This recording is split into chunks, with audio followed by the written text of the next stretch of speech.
Senate Minority Leader Alan Peter Cayetano says the impeachment trial should not derail the Senate's investigation into the alleged flood control scam.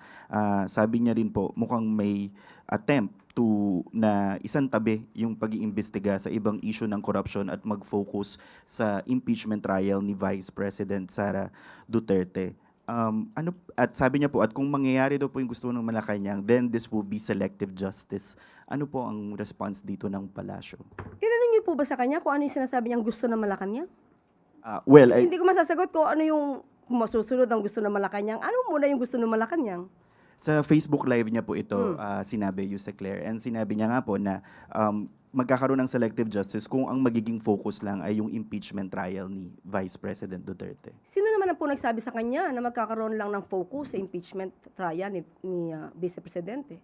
Nakita na po natin kung paano gumalaw ang NBI, ang Ombudsman, ang DOJ. Siguro po, total, mahilig naman po siya mag-SOCMED.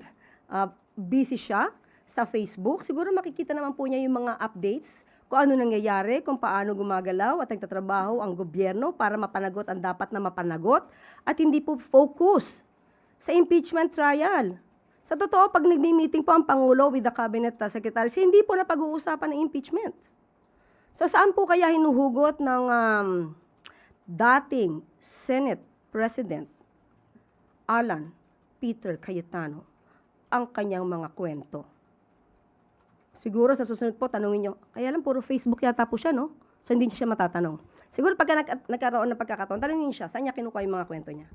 Isa na lang po on that same Facebook Live, nasabihan niya po si Tindig Pilipinas co-convener Kiko Aquino D of acting on instructions from the administration after Kiko D filed an ombudsman complaint dahil nga po sa pagpapatakas kay Senator Bato de la Rosa. Sinabi niya nga po, hindi ka Kiko D. Marcos, isa kang Aquino. Parang ano po ang iniugnay, ano pong response ng palasyo doon? Kilala naman po niya siguro si Mr. Kiko D.